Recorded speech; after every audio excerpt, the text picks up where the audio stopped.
السلام علیکم ورحمۃ اللہ وبرکاتہ۔ حضرت مولانا یوسف رحمۃ اللہ علیہ نے مولانا الیاس رحمۃ اللہ علیہ کے بعد میوات میں اور یو پی میں بہت جگہ ماشاءاللہ کامیاب اجتماعات ہوئے۔ خاص طور پر مراد آباد میں بڑی اچھی محنت ہوئی، اور مراد آباد کا علاقے میں اتنی جماعتیں گئیں کہ ہر گلی ہر گاؤں میں پہنچی، اور مراد آباد والوں نے بڑا زبردست ساتھ دیا۔ تو ایک اجتماع کا حال حضرت مولانا منظور نعمانی صاحب رحمۃ اللہ علیہ، حضرت مولانا سجاد نعمانی کے والد صاحب جو مولانا الیاس رحمۃ اللہ علیہ کے زمانے سے خاص ساتھی تھے، مولانا یوسف رحمۃ اللہ علیہ کے زمانے میں بھی انہوں نے اس مراد آباد کے اجتماع کا حال بیان کیا۔ وہ خود کہتے ہیں، ہم کئی آدمی لوگوں کو ترغیب دیتے رہے، یعنی بیان وغیرہ ہوا، ترغیب دیتے رہے کہ اللہ کے راستے میں نکلو، اور پورا زور لگاتے تھے، لیکن نام نہیں آ رہے تھے۔ مولانا یوسف صاحب رحمۃ اللہ علیہ جو تقریر فرمانے کے بعد مسجد کے اندرونی محراب میں تشریف رکھتے تھے، لوگوں کی جب سرد مہری کو دیکھا کہ کوئی نام ہی نہیں دے رہا ہے، کوئی اللہ کے راستے میں نکلنے کے لیے تیاری نہیں ہو رہا ہے، ایک دم اٹھ کر تشریف لائے اور مائک اپنے ہاتھ میں لے لیا اور کہنا شروع کیا، آج تم بجنور، چاندپور اور رامپور جیسے قریبی مقامات کے لیے صرف 3 دن کے لیے وقت دینے کے لیے تیار نہیں ہو رہے ہو۔ ایک وقت آئے گا جب تم شام جاؤ گے، مصر جاؤ گے، عراق جاؤ گے،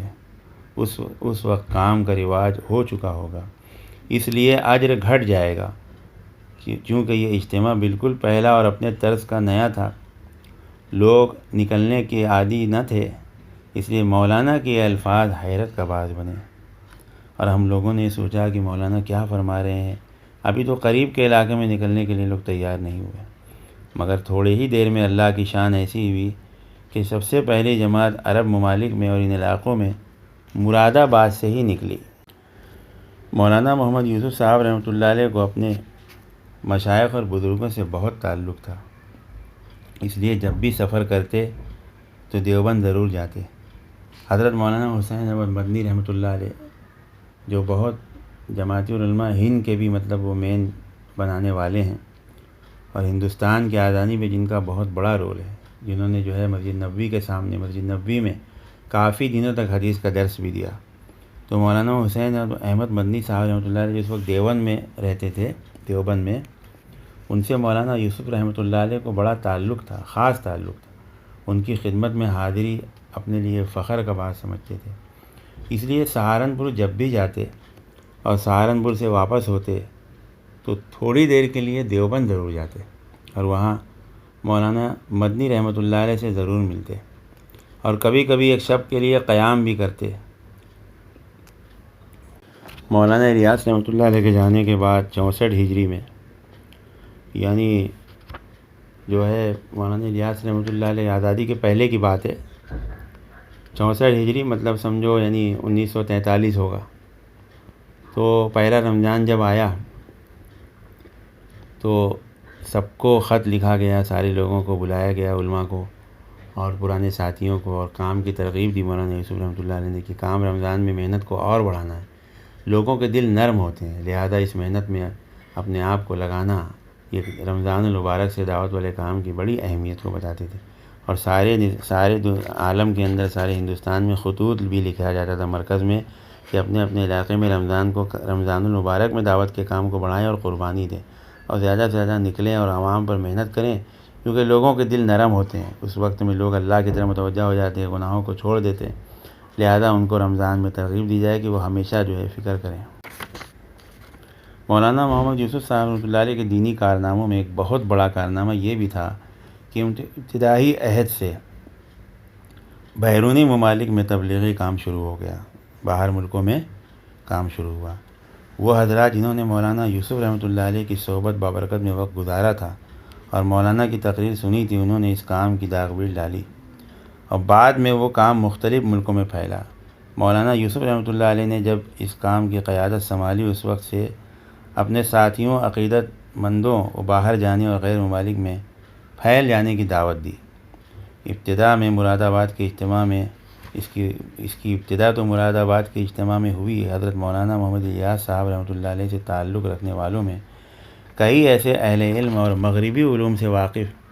اور یورپ کے تمدن سے گہری واقفیت رکھنے والے لوگ بھی تھے۔ جس میں جامعہ ملیہ اسلامیہ کے ڈاکٹر ذاکر حسین صاحب، یہ ڈاکٹر ذاکر نائک نہیں ہے، غلط فہمی میں نہیں رہنا، کیونکہ یہ ڈاکٹر ذاکر حسین ہے جو ہندوستان کے پہلے صدر تھے۔ وہ جب جامعہ ملیہ میں رہتے تھے اور پروفیسر تھے، اس زمانے سے وہ مولانا الیاس رحمۃ اللہ علیہ کے پاس آتے تھے اور بڑی محبت رکھتے تھے اس کام سے۔ لہذا 20 جنوری 1946 میں ان دنوں کے اندر لندن میں گشت کا ابتدائی گشت، یعنی سب سے پہلا گشت جو بتاتے ہیں جو ہے شروع ہوا لندن میں، وہ 1946 میں۔ لندن کے باہمی اور وہاں کے رہنے والوں کی مشغولیت کی فضا کی ناہمواری لوگ جانتے ہیں کہ پھر بھی اس ملک میں خالص دینی تبلیغی کام اور گشت کو کرنا اس زمانے میں بہت مشکل تھا۔ لوگوں نے اس کام کو شروع کیا، ان کے سامنے کتنے دشوار مسائل آئے ہوں گے، لیکن اللہ تعالیٰ جزائے خیر دے، ان لوگوں نے یورپین ممالک میں کام شروع کیا اور برابر کرتے رہے۔ اس زمانے میں ڈاکٹر ذاکر حسین ایک تعلیمی کانفرنس میں لندن گئے ہوئے تھے۔ انہوں نے اس گشت کا افتتاح کیا، چونکہ ڈاکٹر صاحب علمی دنیا میں بہت مشہور تھے، عالمی شہرت یافتہ تھے۔ لندن کے رہنے والوں نے ادھر توجہ کی۔ یہ گشت ہندوستانی آبادی کے علاقے میں ہوا، یعنی لندن میں جو ہندوستانی آبادی تھی اس علاقے میں ہوا، وہاں کے لوگ بھی شریک ہوئے۔ گشت کی اس جماعت کے امیر قائد راحت رضوی صاحب لکھنوی رہے۔ یہ گشت بڑا مبارک ثابت ہوا اور اس مقامی کام کی سے ابتدا ہو گئی اور جماعتوں کی آمد و رفت لندن میں بھی شروع ہو گئی، اور ہندوستان سے کلکتہ ہے، دہلی ہے، پشاور ہے، سندھ ہے، سارے کے سارے ہندوستان میں جماعتیں جانے شروع ہو گئی۔ مولانا الیاس رحمۃ اللہ علیہ کے بعد جو تیسرا رمضان تھا، جولائی کا مہینہ، 29 جولائی 1946، 28 شعبان کو سب لوگ آئے، اور رمضان جب شروع ہوا، رمضان کا مہینہ آیا تو کافی لوگ اعتکاف میں بیٹھے، اور مولانا یوسف رحمۃ اللہ علیہ نے مولانا الیاس رحمۃ اللہ علیہ کے زمانے کی طرح سے یہ تیسرا رمضان جو حضرت مولانا الیاس رحمۃ اللہ علیہ کے بعد گزارا گیا ویسے ہی گزارا گیا۔ کافی لوگ اعتکاف میں بیٹھے، اور مرکز نظام الدین کی مسجد میں 42 لوگ اعتکاف میں بیٹھے، اور چند فٹ کے فاصلے پر چادریں بچھائیں، اور دور سے آئے ہوئے لوگوں نے بھی اعتکاف کیا۔ حجرہ کے سامنے مغربی گوشہ وہاں حضرت شیخ الحدیث مولانا زکریہ رحمۃ اللہ علیہ تھے، اور جنوبی گوشے میں مولانا سید علی میاں ندوی رحمۃ اللہ علیہ تھے، اور لوگ آ کر باہر سے اعتکاف کر رہے تھے۔ مولانا یوسف رحمۃ اللہ علیہ ہی تراویح میں قرآن سناتے تھے، اور 11:30 بجے تراویح ختم ہوتی تھی، اور 1:30 بجے تک حضرت شیخ کی خدمت میں یہ حضرات بیٹھتے تھے، اور اکابر کی مجلس شورا ہوتی تھی۔ پھر نوافل اور سحری اور نماز صبح تک لوگ سو جاتے۔ 10 بجے بیدار ہو کر قرآن کی تلاوت، مذاکرہ، تعلیم ہوتی، اور بعد ظہر مولانا عبید اللہ صاحب بلیاوی حضرت شیخ الحدیث صاحب کو حسن حسین سناتے، اور مولانا یوسف صاحب رحمۃ اللہ علیہ کو کبھی کبھی اس میں شرکت فرماتے۔ یہی وہ رمضان ہے جس میں 16 اگست کو یوم پاکستان منانے پر کلکتہ میں خونریز فساد ہوا تھا، اور فساد کا سلسلہ بمبئی وغیرہ اور شہروں تک پھیل گیا تھا۔ یہ رمضان المبارک نظام الدین میں باغ و بہار بن کر آیا تھا۔ ساری مسجد تلاوت سے گونج رہی تھی۔ ایک ہی وقت خانقاہ بھی تھی، مدرسہ بھی تھا۔ ہر چھوٹا بڑا سارا دن اور ساری رات بس ذکر تلاوت میں گزارتا۔ کوئی ایک قرآن روز پڑھ رہا ہے، کوئی کم سے کم اور یا زیادہ سے زیادہ پڑھ رہا ہے۔ شیخ الحدیث مولانا محمد یوسف صاحب کی عبادت اور ریاضت، مجاہدہ اور تلاوت قرآن کا تو پوچھنا ہی کیا۔ کوئی لمحہ ایسا نہ گزرتا کہ جس میں یہ بزرگ خالی بیٹھے ہوں۔ پورے رمضان کی راتوں میں سونا خارج از بحث تھا، یعنی سوتے نہیں تھے، اور دن کے ان چند گھنٹے صرف آرام کرتے تھے اور زیادہ تر عبادت میں گزارتے تھے۔ حاجیوں بھی کام الحمدللہ شروع ہوا۔ بمبئی کی بندرگاہ اور کراچی کی بندرگاہ جماعتیں روانہ ہوئیں،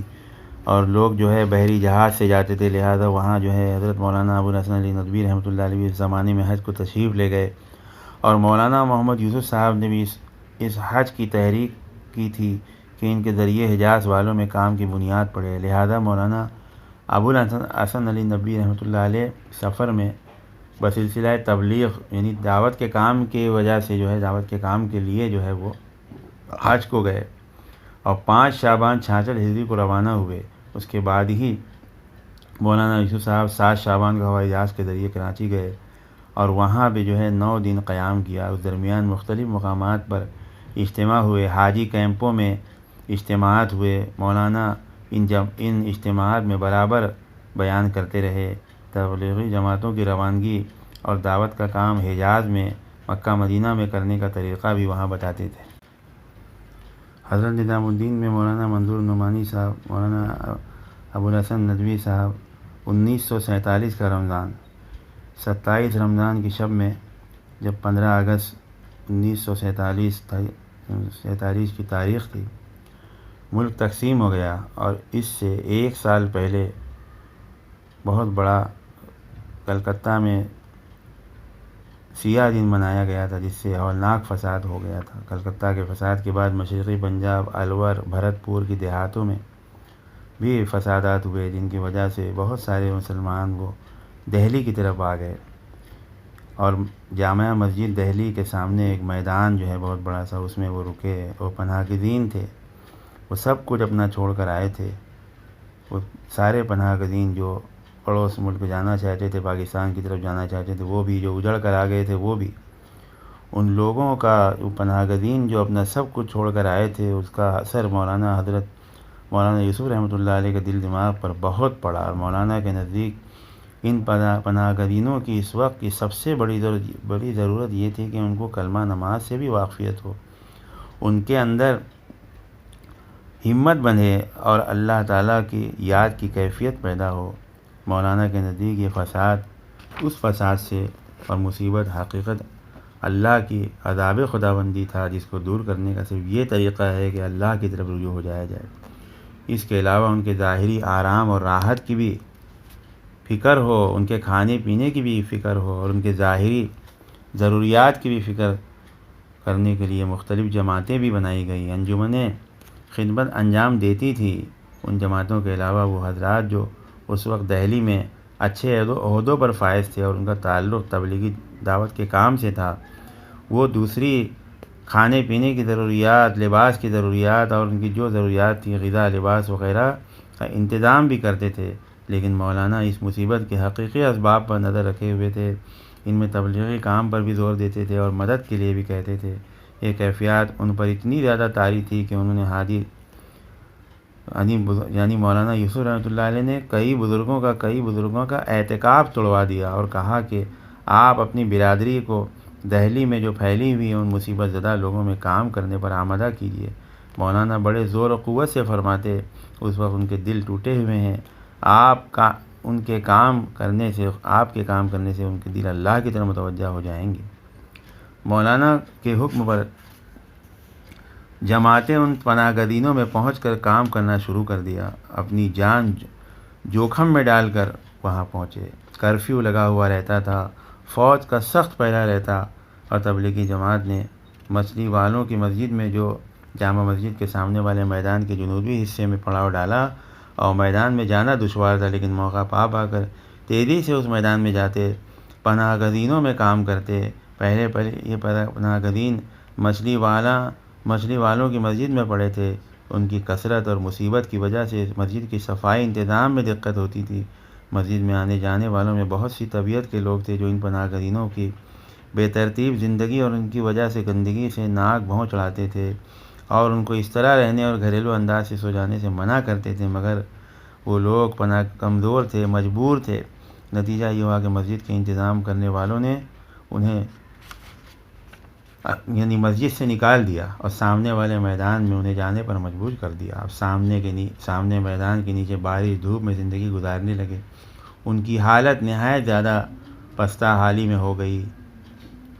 اور جماعت نے موت سے بے پرواہ ہو کر سر سے کفن باندھا اور بے خطر